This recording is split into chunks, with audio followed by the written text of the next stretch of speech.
Back in 2010, the FIA made a major change to the Formula One point system. They increased the number of point scoring positions as well as the total number on offer per race.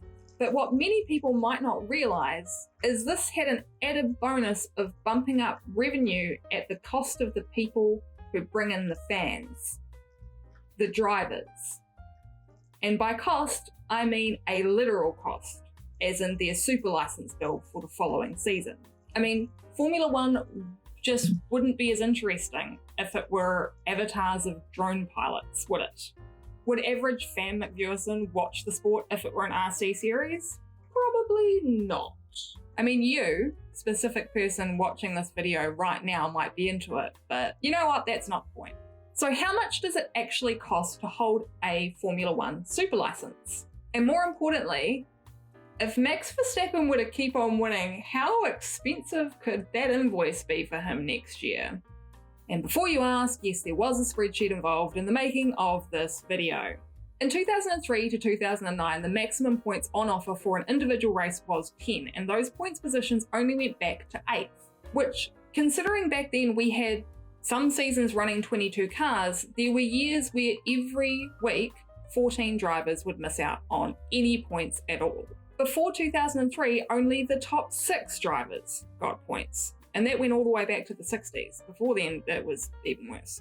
Then in 2010, the FIA moved to the current system that we know now, where the race winner gets 25 points all the way back to 10th place with 1. This was mostly due to the 2010 season having 12 teams on the grid, but I think overall, leaving that unchanged has been a positive thing for the sport. Then in 2019, we got the fastest lap point. And as a side note, I would like to point out, I think that everybody should be able to get the fastest lap point, but that's a conversation for another day. Just imagine the carnage. And finally, in 2021, we got sprints, which means even more World Championship points to go around.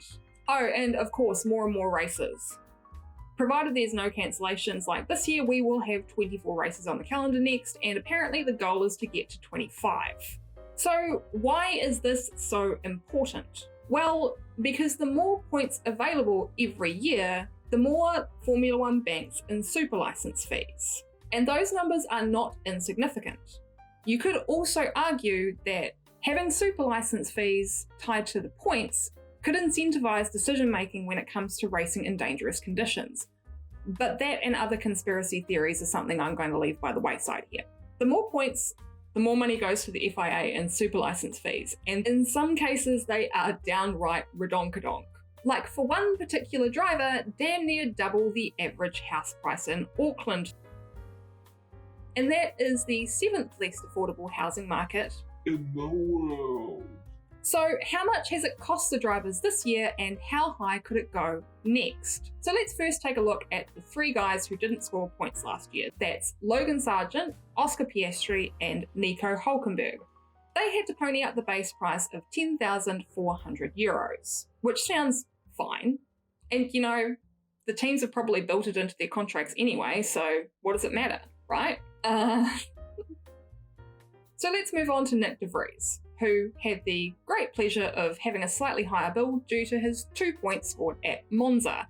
With a cost of $2,100 per point, that left his bill at $14,600 for an incomplete season, but you know, he still had to pay for his license. Still, that's not so bad, but you noticed that per point figure, didn't you? Well, you know where this is going. So things just keep climbing and climbing. And I can't memorize these, so they're coming off the laptop. Alex Albon, $18,800. Zhou Guanyu, $23,000. Yuki Tsunoda, $35,600. Lance Stroll, $48,800. Pierre Gasly, $58,700. Kevin Magnussen, $62,900. Valtteri Bottas, $113,300. Fernando Alonso, $180,500. Esteban Ocon, $203,600. And Lando Norris, €266,600. And then it's the leap to the top 3 teams. Lewis Hamilton, €514,400. Carlos Sainz, $527,000. George Russell, $587,900. Sergio Perez, $650,900. Charles Leclerc, 657,200. Until we finally get to Max Verstappen with an astronomical €963,800 bill. That is 36,200 shy of a million. And for those of you who don't want to convert that, here's that in some major currencies at the time of editing. Okay, so you're saying, so what? These guys are rolling in it. What's a cheeky mill off the top? Max's contract is worth £40 million, right? He can afford it, even if he wins every race left in the season. And yes, I promise you it's coming. Red Bull can afford it, and it'll be built into their salaries, so it doesn't matter. That's not part of the cost cap. Who cares, right? And yeah, you're kind of right, particularly considering a lot of drivers have performance bonuses built in. And I mean, it's not like it's 50k a point. Right, Kimmy? And it's all going to be redistributed to the teams in form of prize money anyway. Well, sort of. Basically, the total prize pot is divvied up based on the total F1 revenue for that season, and that number just keeps climbing. So it's also worth noting that teams pay an entry fee based on a sliding scale per point as well, and Red Bull's this year was somewhere in the region of €6 million. And yes, maybe there is an argument about smaller teams having sudden success and that leading to big bills, which is difficult for them, but at the same time, success brings sponsors, so I feel like that probably will all balance out. But all of that is kind of irrelevant. Look, I'm sure there are some, but I could not find a single example of another sport where effectively the cost of the individual and the team to enter is tied directly to their previous year's performance. Heck, if you're a PGA golfer, the entry for the more high-profile elite tournaments is generally lower than the smaller ones because of the sponsorship involved in those tournaments. So the better you get at golf, the cheaper it becomes to enter. Hello, yes, Formula One racing driver. Here's your invoice for €1 million for the privilege of putting your body and potentially your life on the line 24 weekends out of a year so that we can make money off your titanium guts and marketability. I don't know, something about it just doesn't sit right with me. Anyway, the big question. How much will Max Verstappen's 2024 super license invoice be if he does what we all thought was impossible and win every remaining race of the season?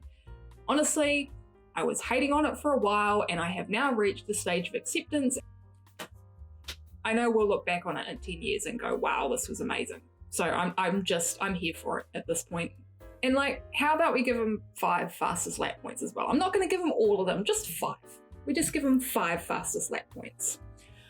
€1,255,700.